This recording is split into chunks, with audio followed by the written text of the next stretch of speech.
On Elon Local News. If you've been following the presidential candidates, it might seem like an overwhelming race. We'll break down some stances making headlines that can really affect Elon students. Whether you are overly clumsy or playing a contact sport, this can affect you in more ways than one. Coming up, find out the importance of being headstrong. And fall is around the corner, and so are fall festivities. We went to one event that started as a party and became something bigger than expected. Elon Local News starts right now.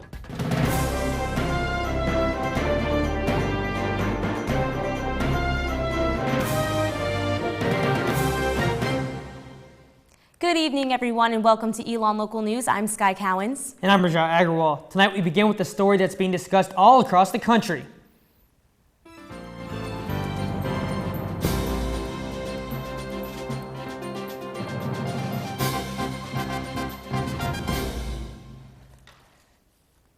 The 2016 presidential elections are coming up, and candidates are currently fighting for nominations from their parties. With 21 people currently running for office, a lot of candidates are traveling around the country speaking to voters in key political states. Now, our Gary Grumbach was in Greensboro last night covering the Democrat Bernie Sanders' visit to the Tar Heel state. Now, Gary, what was the atmosphere like last night at the rally? Well, the atmosphere last night was unbelievable for Senator Bernie Sanders from Vermont.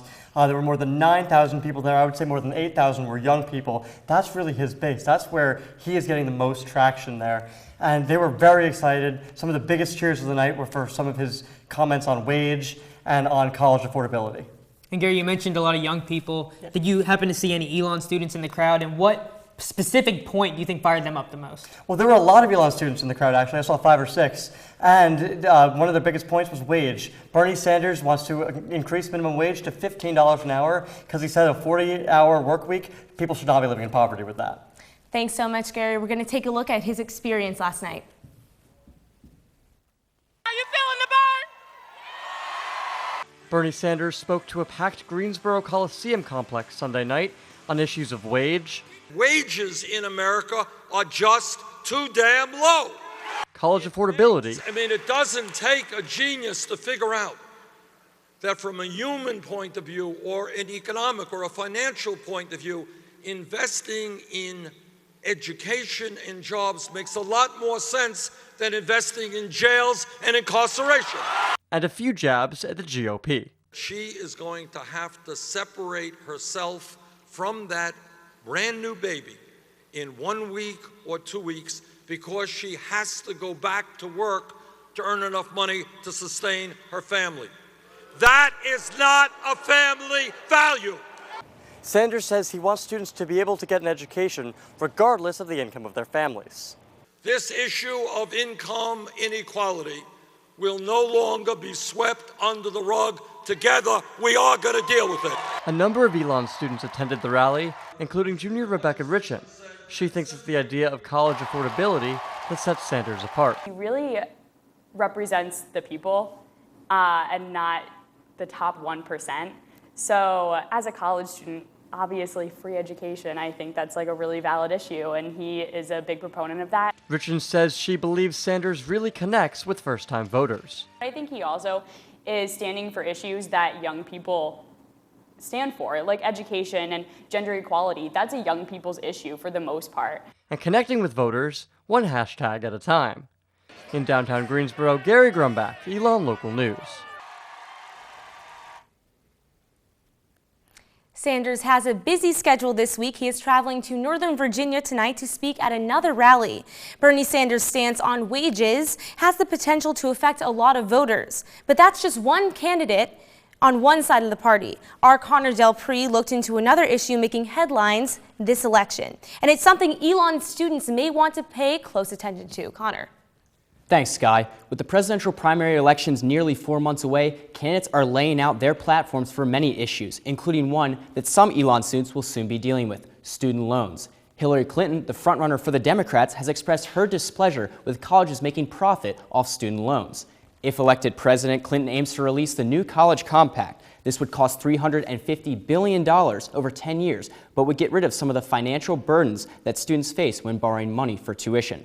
Other Democratic candidate Senator Bernie Sanders of Vermont has proposed a restructuring of interest rates for student loans. This proposal would cut interest rates in half, reverting back to a formula used until 2006 on student loan interest rates.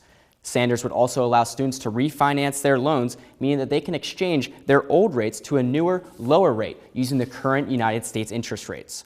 In the Republican Party, frontrunner Donald Trump has strayed away from refinancing loans and focused more on student employment after graduation. If elected president, Trump hopes that by creating more jobs for students fresh out of college, they will be able to pay off the student loans quicker and not face as many burdens from interest rates on the loans. With these issues potentially affecting students at Elon, I went around campus to ask students how they felt about these candidates' platforms. I think that over time, the student debt is going to come back to us, and it'll be a bigger problem than if we give a little bit of leniency right now and help kids. I think if we give them some loan money, it'll kind of influence them to work a little bit harder, that they have to earn this money. People don't have the financial means or the credit to get student loans before college, so having college or jobs after college doesn't matter if you can't get the loans before college. No, I definitely think it's a good thing. A lot of people, especially lower income families, aren't able to send kids to college now, so I think that will help with that and cut down the rate of kids not going to college, so I think overall it's a good thing. For more information about student loan stances of candidates that I did not discuss, check out elonlocalnews.com. I'm Connor Delpreet. Back to you, Sky and Rajat.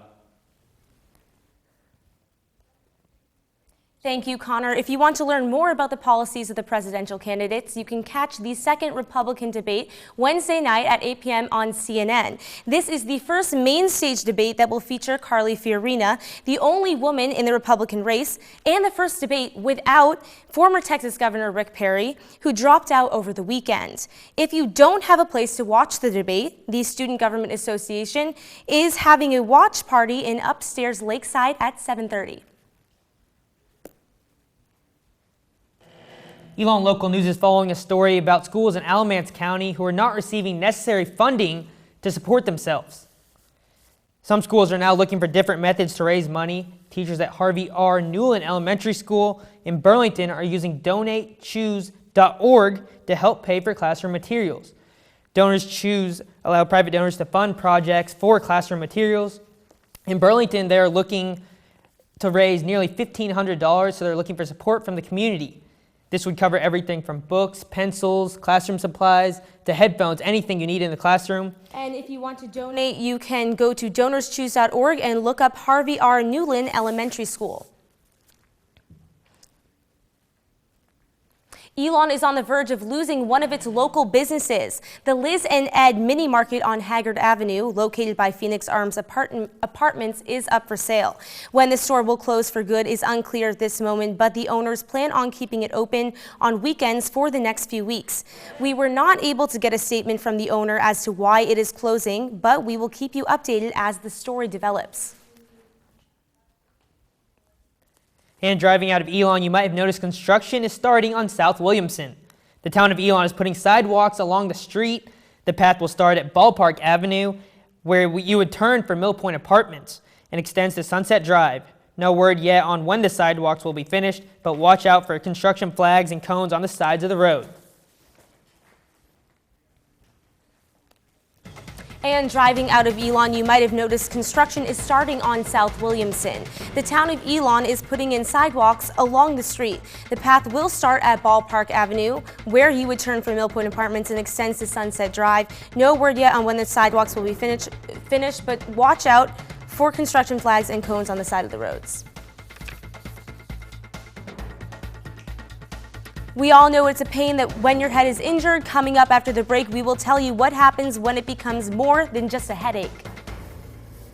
And later in the show, we will show you a magical project that 2 students are working on that might make one employee's dream come true.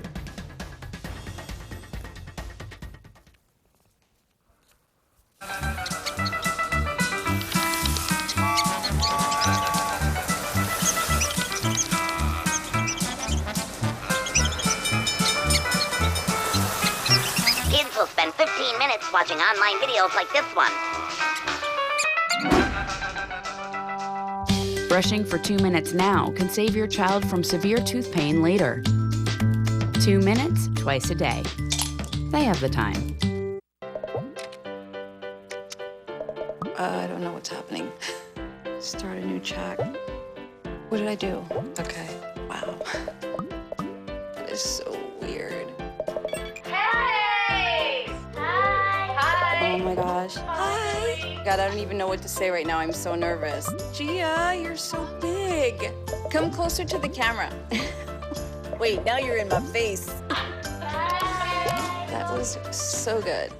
Hey, did you know 2.4 million loving cats and dogs in shelters and rescues need our help to find a home? Let's go to theshelterpetproject.org and meet a few who are in a shelter near you. Harlow, oh, she's one great listener who loves to hear all your stories. My kind of cat. Cerulo is a sweet, goofy boy who's eager to please. Sounds just like another dog I know. So go to theshelterpetproject.org, search your local shelters and rescues, and go for a cuddle with your next best friend. Adopt. You sure you don't want some? It's chamomile. Listen, you are extremely terrifying. Just the scariest undead subhuman thing on TV, and I really mean that. But I am worried that you could give my kids nightmares if they see you, so I'm gonna have to block you. So that's it. Oh, and tell the zombies they're blocked too.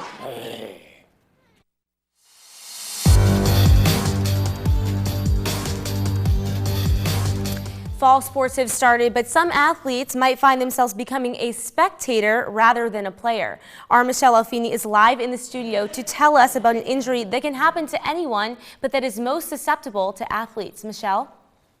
Thanks, Sky. We all might have hit our head from time to time, but in some cases it can be more than just a headache, especially when you are playing a contact sport. To many athletes, concussions mean a lot of time on the bench, which is why, according to the NCAA, concussion symptoms often go unreported. If concussions are left untreated, they can lead to brain damage. A concussion is defined as a mild traumatic brain injury, which means a head injury with a temporary loss of brain functioning. Concussions are caused by a blow to the head, a fall, or another injury that shakes the brain inside the skull. Taking a look at college sports, according to the NCAA, men's sports that led to the highest number of reported concussions were wrestling, football, ice hockey, lacrosse, and soccer. For women, it was ice hockey, field hockey, soccer, lacrosse, and basketball. As a student athlete, Elon basketball player Lauren Brown says she's seen the effects of concussions in sport firsthand. You don't necessarily see, okay, I broke my arm, I'm going to have a cast on. When people get concussions, it can easily be overlooked. Signs of a concussion include amnesia, confusion, headache, loss of consciousness, nausea, and trouble breathing. When a varsity athlete is diagnosed with a concussion, it is mandatory to take them out of the game by NCAA rules. At Elon, the athletes are then going through a threefold medical examination before they can get back in the game. That examination requires an evaluation of the athlete's symptoms, their neurocognitive functioning, and balance, which provides the sports medicine staff with the necessary information to return the athlete to safety. The findings of these post-injury assessments are then compared to preseason baseline assessments conducted on all student athletes participating in contact sports during their first year. Brown has also been researching concussions and their effects on athletes while helping with those baseline testing. She says it has helped her and her team stay aware of the issues. I do feel like I'm still becoming a lot more educated on the topic and able to spread that to my teammates. Concussions aren't just a concern for Division I athletes, they are also a concern for anyone who plays an intramural or club sport. I'm Michelle Alfini, back to you, Rajat and Sky. Now, if you do get a concussion, do not ignore it. See a healthcare professional as soon as you can and get it diagnosed. For more information, visit elonlocalnews.com.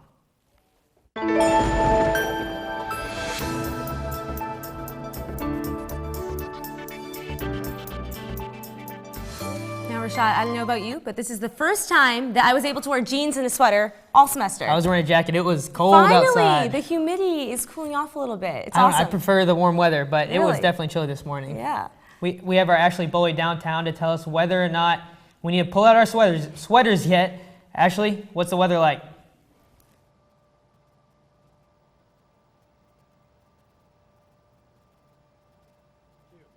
Thanks, Rajat and Sky. As the sunset draws near, we've had a day filled mainly with sunshine. Today's high was 75 degrees and the low was 49. Those fall temperatures we felt yesterday have stayed.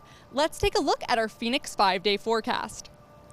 Tomorrow we will have sunny skies again with a high of 82 degrees and a low of 52 degrees. On Wednesday we may have some clouds reappear, but no worries, there is still no chance of rain. The high will be 82 degrees and the low of 54. The temps will continue to rise back up with Thursday's high of a warm 84 degrees with the sun shining bright. The low is 56 degrees. And to get your weekend started off right, we'll be back into the mid-80s on Friday with a high of 85 degrees. The clouds may come back a little too, but there is only a 10% chance of rain. As we get into the evening hours, temps will be cooling down to a chillier 59 degrees. Live from downtown Elon, I'm Ashley Boley. Back to you in the studio, Rajat and Sky.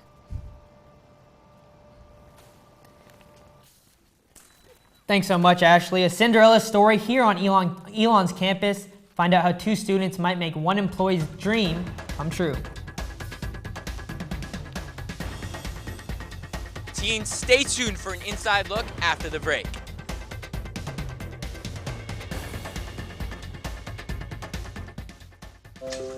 I want to eat apples and bananas. I need to eat apples and bananas. Why can't I eat? 1 in 5 children struggles with hunger in America. Support the Feeding America nationwide network of food banks to help provide meals to those in need. Join us at feedingamerica.org.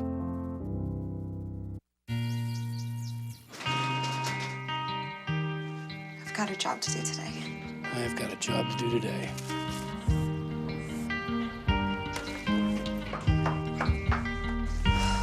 Have a good first day at work, Mom.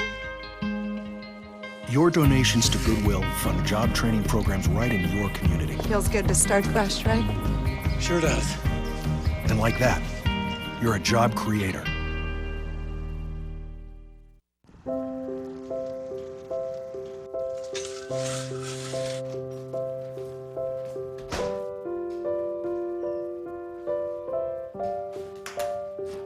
I like to eat apples and bananas. I want to eat apples and bananas. I need to eat apples and bananas. Why can't I eat apples and bananas?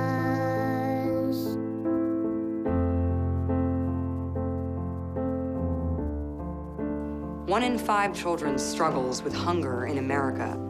Support the Feeding America nationwide network of food banks to help provide meals to those in need. Join us at feedingamerica.org.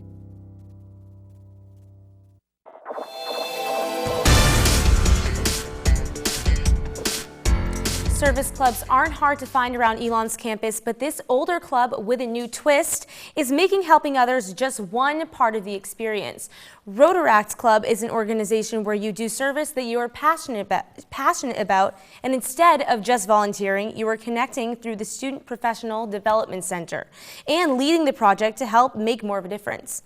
This year, the new president of the club is sophomore Mike Guadagnino. After bringing the club back to campus 4 years ago by Elon alumna Emily Messenger-Schmidt, Guadagnino wants to really further develop the connections he has around the city of Burlington, as well as incorporating different workshops with the Student Professional Development Center. He says all new members are invited to decide what exactly they want to do with the club. For more information on the club, there's a meeting tomorrow night at 6 in Upstairs Lakeside, meeting room 212. The friendly faces that serve you cookies, desserts, and coffee at Acorn are often seen as just some southern sweetness. One Acorn waitress, Catherine, told 2 students about a dream one night.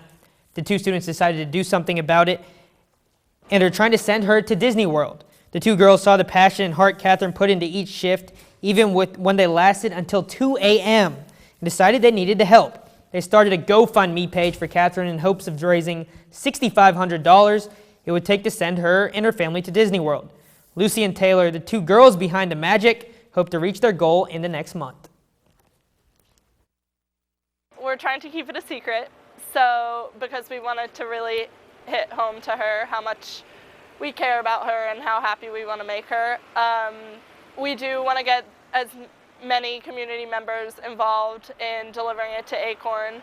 I think we're trying to get Disney on board to kind of throw a package together for them, but we'll see. Make sure to stay up to date on all their fundraising efforts at elonlocalnews.com. From acorns to apples, our John Curtis took a ride down to Gibsonville to discover where the core value is centered around a different apple. This weekend in Gibsonville, North Carolina, food vendors, campers, bands, and hundreds of people came together for one of Gibsonville's biggest parties of the year. For most, the festival was right up the road, but that wasn't the case for everyone. It was about midnight last night. Yeah, you know what? The heck with it. Let's just go. So that's what we did. You were in Chicago at 12 o'clock last night? Yes, sir. Wow. Yeah. How long was the drive? It was about 12 and a half hours. 715 miles, I believe it was. Now, the reason he made the trip? You know, I've seen the pictures, I've seen the videos of it, so I figured, you know what, we couldn't miss it. It's worth the 715-mile drive to come down and support it. Now, Applefest is about good times, great people, and most importantly, a good cause. Because it growed so fast, and it was so many people that started coming, it turned into a job. So we figured if we was going to do this, we needed to benefit some. Yup, that was Ronnie Apple, the same guy that Applefest is named after. This all started over 5 years ago when Ronnie threw a party celebrating his divorce. His current fiancée, Beth, helped him transition the party to a benefit. It was one of those situations where they said, what can we do? He wanted to help the local community. So then they found the Elite Foundation. The Elite Foundation assists those with breast cancer in the surrounding area by providing both financial assistance for treatment and support groups. Tickets to Applefest ranged from $10 to $15, and all the funds went directly to the foundation. Last year, the festival raised $25,000. I was yelling, uplifting. It's fun. I love music. Music is healing, and it's all about having a good time and celebrating life. That's what we're here for. With another year of Applefest in the books, Ronnie is looking forward to next year for one important reason. I like saving the tatas. John Curtis, Elon Local News. Coming up next, I'll give a wrap-up on weekend sports, and I caught up with head men's soccer coach Chris Little to see what he's doing in his second year.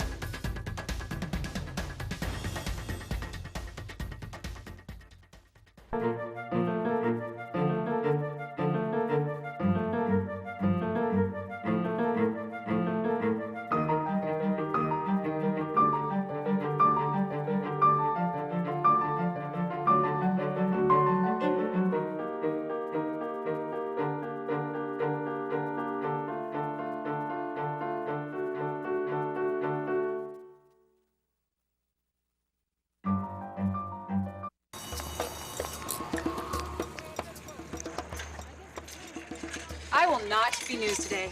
I will not make headlines by going through a bad girl phase where I get that bad girl haircut where they shave just one side of your head. And I will not bring a Komodo dragon as my +1 to an award show, even though that would be awesome.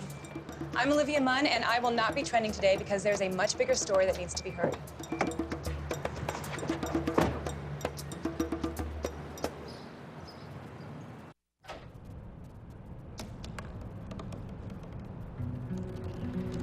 They said I couldn't dream.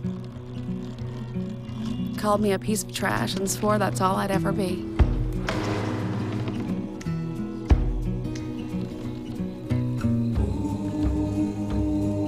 Said a bottle couldn't see the ocean.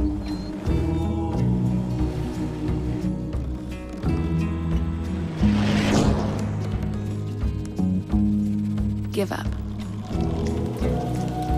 Go back to the dumpster.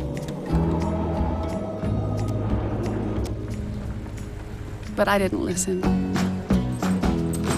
I made my way.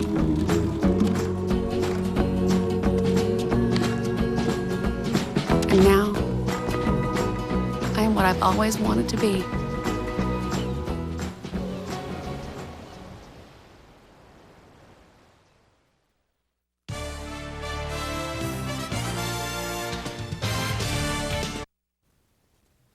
2014 was a dominant year for the Elon cross-country team. Senior Luis Vargas led the team to its first ever CAA championship and then went on to become an All-American. This year, Vargas is gone, but Nick Polk and his team showed everyone that one player does not define it, sweeping the competition at this weekend's Elon Invitational.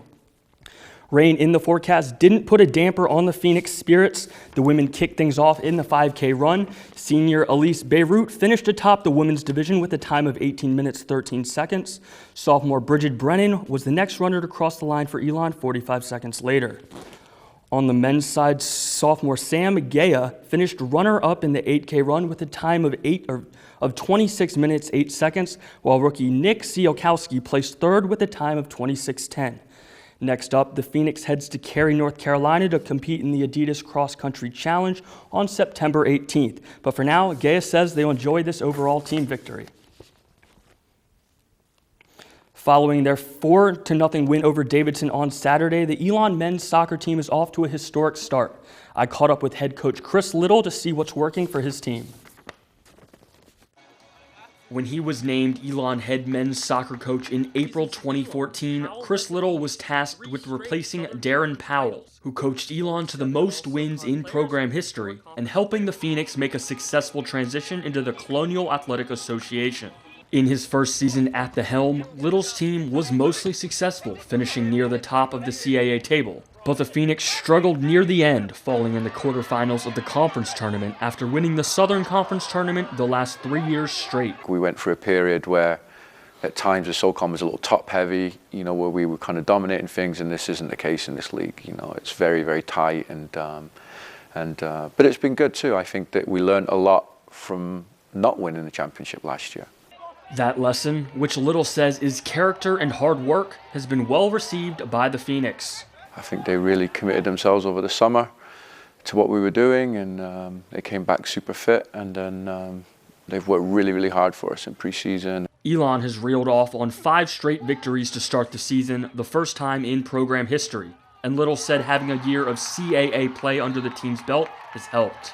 The other players in the roster and the large senior class we have this year have done a really good job in stepping up and assuming their own roles and identities within the team. Among those stepping up are young players. Keeper Matthew Yeager is a redshirt freshman, and true freshman Jaden Fortune scored 2 goals against Davidson Friday night. I think we've got a really good blend. We've got some kind of older experience, and then we've got this like youthful enthusiasm and people kind of really pushing hard to try and earn an opportunity, so it's a good balance within our squad and our roster. But even with young players in key roles, Little says the team's goals are as high as ever.